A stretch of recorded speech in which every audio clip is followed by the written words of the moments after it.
November 2, 2025. The Caribbean Sea lay in absolute silence.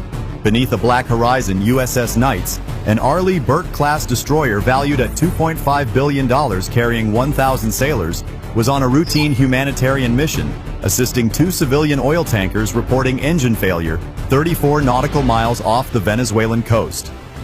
But in Caracas, officials declared it a U.S. invasion. The order followed: engage immediately. Minutes later, Venezuela's frigate Bolivar 213, a $750 million warship armed with 20 Chinese-made C-802A anti-ship missiles, launched 12 rounds toward USS Knights. The ship's commanders believed raw firepower meant victory. They were wrong. Washington answered in silence. Operation Steel Response was activated. USS Mason advanced, carrying Tomahawk Block 5 missiles, while overhead, two F-35C Lightning IIs, each armed with 6 AGM-158C LRSM missiles valued at $3.8 million apiece, took to the sky. The objective was clear: erase Venezuela's naval pride. Could the U.S. destroyer stop that sudden wave of fire? Or would Venezuela's missiles tear through a $2.5 billion warship? Let's uncover the truth.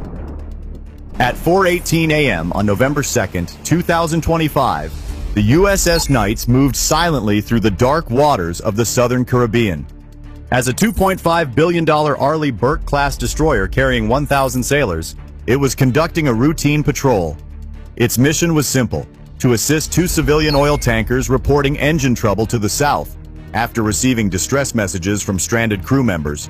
It was standard procedure, nothing more than an act of professional maritime courtesy in international waters. However, inside Venezuela's coastal command center near Puerto Cabello, a single flash on the radar screen changed everything.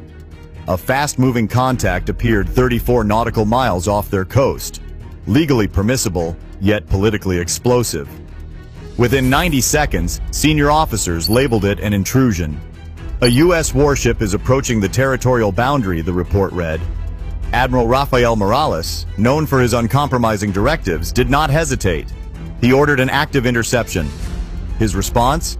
Deploy Bolivar 213, a $750 million Venezuelan warship launched at high speed.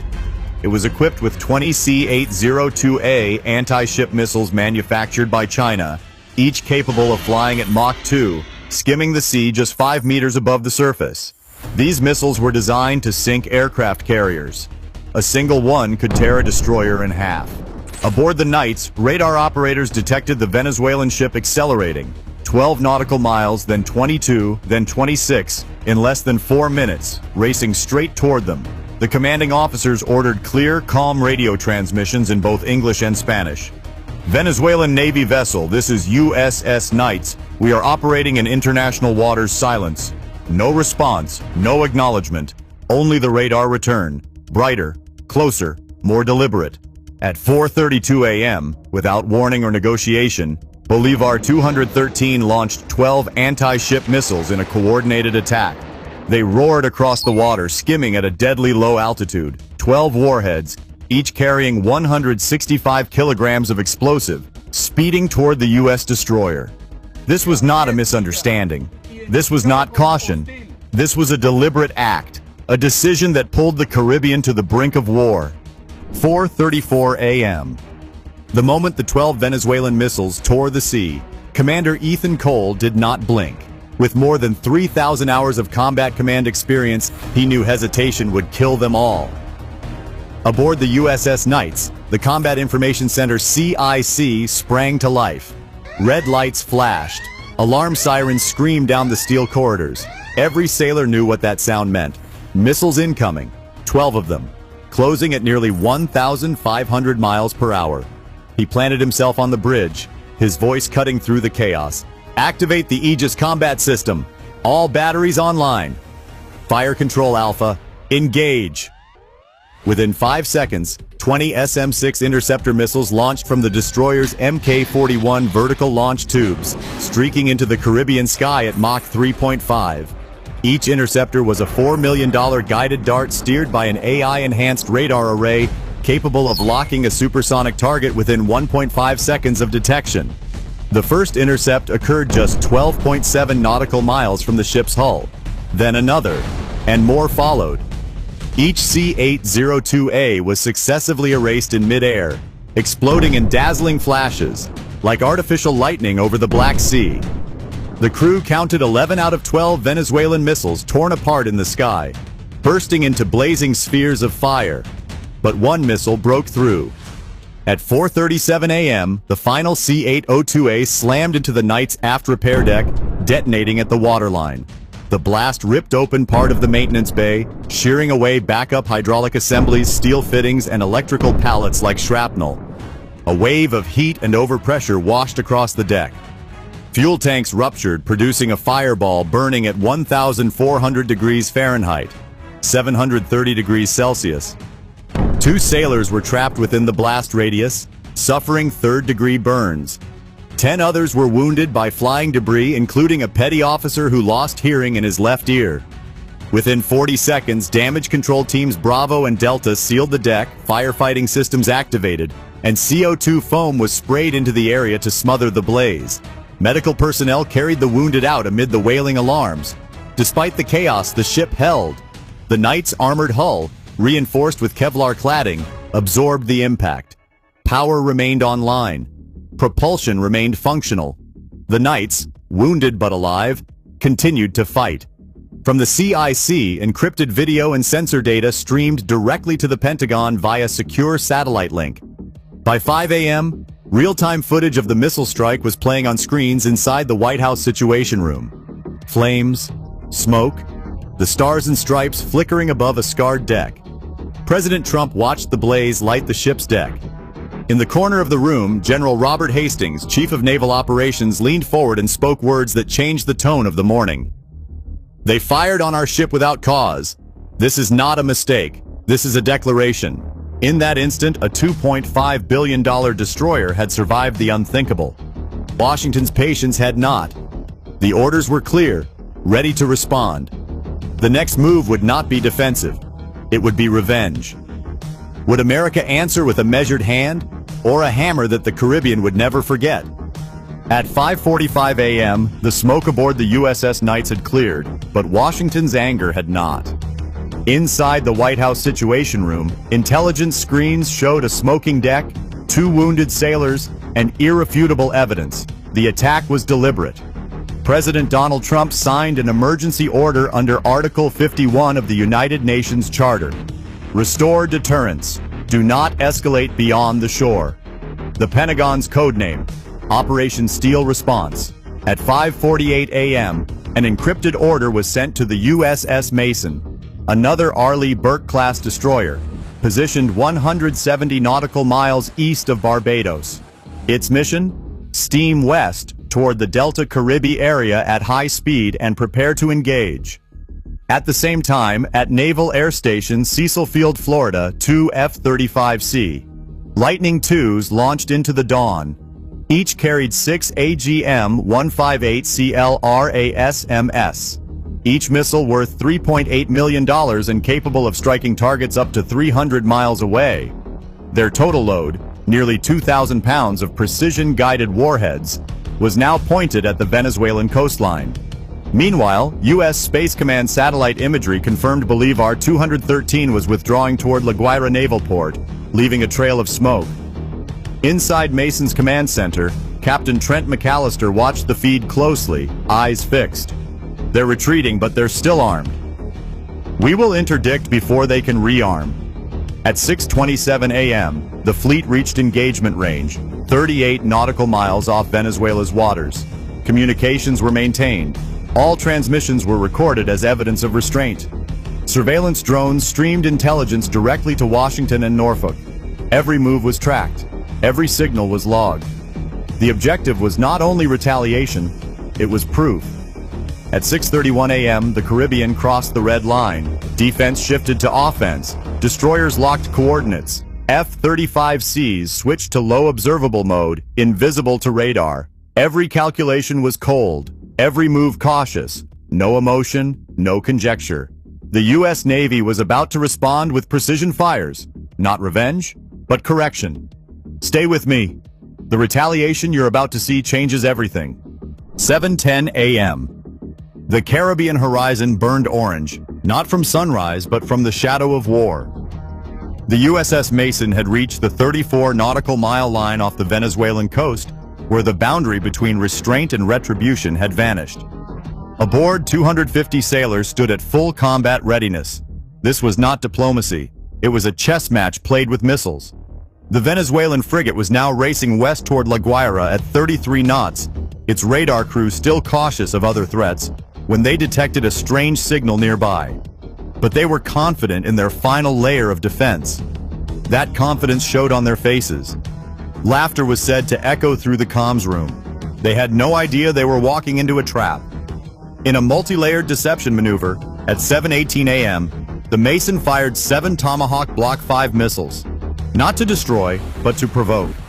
Each $2 million cruise missile, flying at 550 miles per hour, blazed bright and obvious, designed to draw the enemy's full attention.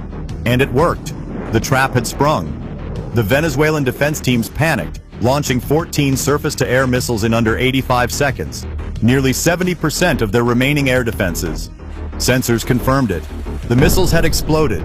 Radar officers cheered. They thought they had won. They never saw the ghosts descending from above. At 7:21 a.m., high overhead at 45,000 feet, 2 F-35C Lightning IIs dropped into full stealth mode. Their heat signatures masked, radar profiles near invisible, they sliced through the sky like phantoms. Each fighter released 6 AGM-158C LRASM missiles, each capable of locking onto the ship's thermal signature from more than 200 nautical miles away. 12 missiles, flying at Mach 2.5, streaked straight toward the unsuspecting Venezuelan warship. At 7:23 a.m., all 12 struck within 3.8 seconds. The first warhead vaporized the bow. 2 more collapsed the flight deck. The 5th detonated beneath the bridge, killing 14 command officers instantly.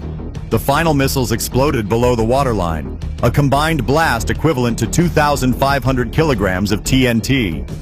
The Bolivar 213, once the pride of Venezuela's navy, was now a ball of fire. Split in half, steel twisted and burning, sinking slowly into the Caribbean depths. Over 120 sailors were thrown into the sea. At least 60 were missing within the first hour. By 7:30 a.m., all was silent. Then the transmission came. This engagement is concluded. No further hostile intent. And just like that, silence returned to the Caribbean. But it was not peace. It was the echo of precision, a warning wrapped in restraint. A message had been sent, and the world held its breath. By midday, November 2nd, 2025, the smoke had finally lifted over the Caribbean. Satellite images from the U.S. Space Command showed what no one in Washington or Caracas could deny. The Venezuelan frigate Bolivar 213 had been reduced to a charred skeleton resting 240 feet below the surface, its hull split cleanly in two. The aftermath spread faster than the flames. Within 1 hour, over 200 global news outlets broadcast the footage. The black plume visible from orbit, the coastline scorched, and 17 survivors pulled from an oil-stained sea. Inside the Pentagon, analysts reviewed the engagement frame by frame. The verdict? USS Knights had remained 34 nautical miles from Venezuela's shore, well outside any territorial boundary. The Venezuelan government, however, claimed incursion. Repairs to the USS Knights began immediately. Damage assessment estimated $28 million in structural loss, including 3 destroyed fuel pods and 47 tons of burned deck material. 2 sailors remained in critical condition. The destroyer's onboard data log recorded the event in 9.4 terabytes of encrypted footage, every radar ping, every missile lock, every explosion. That file was transmitted directly to the National Archives and the UN Security Council, leaving no space for denial. At 3 p.m., President Donald Trump addressed the nation from the Roosevelt Room. America does not seek war, but we will never apologize for defending our people. Those who mistake our silence for weakness will regret their calculation. The message reverberated across the world. Global markets dipped 1.8%. Oil futures surged past $104 per barrel, the highest since 2022. Military analysts called it the shortest naval war in modern history. 12 minutes from launch to destruction. 0 American deaths, 1 frigate erased, and an entire doctrine rewritten. In Caracas, silence reigned. No official statement for 36 hours. No morning broadcast. State television played patriotic music over footage of calm seas. But the people knew. A fleet had fallen, and with it, the illusion of control. By nightfall, the Caribbean was quiet again. No missiles. No sirens. Only the slow churn of waves over a shattered warship. A steel reminder that in modern warfare, one wrong decision can cost a nation its dignity, its navy, and its voice. And the world watched, realizing that the line between peace and annihilation was just 34 nautical miles wide. By the end of that day, November 2nd, 2025, the Caribbean returned to silence. But beneath that calm surface lay a scar that satellites could not capture and words could not erase. The water where Bolivar 213 sank shimmered like glass under the dying sun, a mirror reflecting the cost of pride. The numbers would later speak louder than any speech. 12 missiles launched, 20 interceptors fired, $900 million lost, 137 sailors dead or missing, and a conflict that lasted less than 15 minutes, from first launch to final silence. Yet the consequences rippled across the hemisphere. Insurance markets froze. Oil tankers rerouted hundreds of miles away. Regional militaries went on alert. The Caribbean, once a sea of trade and sunlight, had become the most monitored body of water on Earth. In Washington, the footage of the strike played on a silent loop in the Situation Room. Not as victory, but as a warning. Even the most advanced systems, the most disciplined forces, could be pulled into chaos by a single misread signal. America had prevailed not through aggression, but through precision and control. The twin pillars that separated deterrence from destruction. In Caracas, the silence of leadership became its own admission. The nation's flagship lay at the bottom of the sea, its wreckage still leaking oil and memory. Families waited at the docks for sons who would never return. As night fell, the ocean swallowed the last fragments of steel. Only the waves remembered. For history would mark November 2nd, 2025, not as a day of triumph or defeat, but as the morning when fire met discipline, and the world was reminded that restraint, not rage, is what keeps civilization afloat. If you value this kind of analysis and want to keep uncovering the real lessons behind today's conflicts, make sure to like, share, and subscribe. Your support helps us continue bringing you the untold stories of modern warfare.